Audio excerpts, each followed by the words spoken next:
How to calculate the area of polygon. বহুভুজের ক্ষেত্রফল কিভাবে ক্যালকুলেট করব। নমস্কার।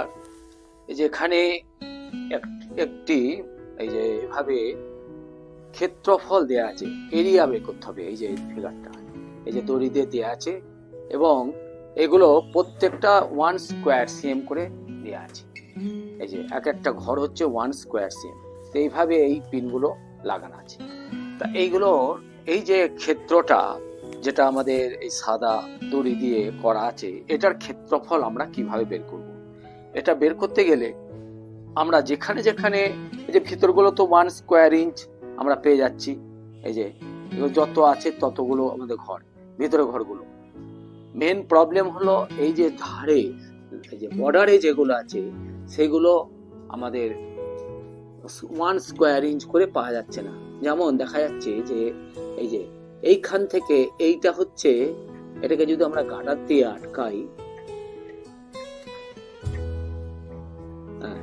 এই যে এই ঘরটা, এটা দুটো ঘর আছে, সেই দুটো ঘরে অর্ধেক মানে হাফ ডায়াগোনালি গেছে, সেই জন্য এটা দুটো ঘরে হচ্ছে 2 স্কোয়ার সিএম, তার হাফ হলো 1 স্কোয়ার সিএম, মানে এই জায়গাটা আমাদের 1 স্কোয়ার সিএম।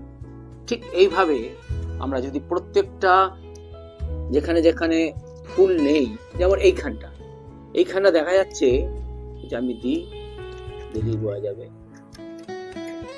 এই যে এখানে হচ্ছে 1 2 3 4 চারটে স্কোয়ার ইঞ্চ সেইটা আছে, তার হাফ হয়ে গেল ভেতরটা, তাহলে কত হয়ে যায়, এটা 2 ইঞ্চ। বাকিগুলো সব ফুল আছে। আচ্ছা, আবার এইখানটা একটা দেখছি, এই যে হ্যাঁ এই যে এখানটা হচ্ছে কত, একটা ঘরের হাফ। আবার এই জায়গাটা আছে, এই জায়গাটা দেখা যাক,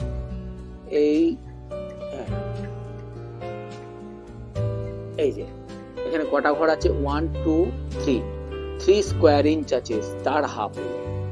তাহলে আমরা এইভাবে যদি সব কটাকে আমরা এই ধারে আমরা যদি এইভাবে যদি আবার দিয়ে করে নিই, তাহলে ভিতরে যেগুলো থাকছে ফুল সেগুলো আগে কাউন্ট করব।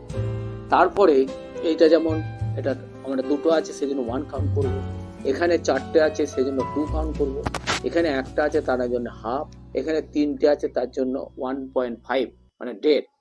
এইভাবে যদি আমরা ক্যালকুলেট করি, তাহলে কিন্তু আমরা এই যে ফিগারটার আমরা ক্ষেত্রফল বা এরিয়া ক্যালকুলেট করি।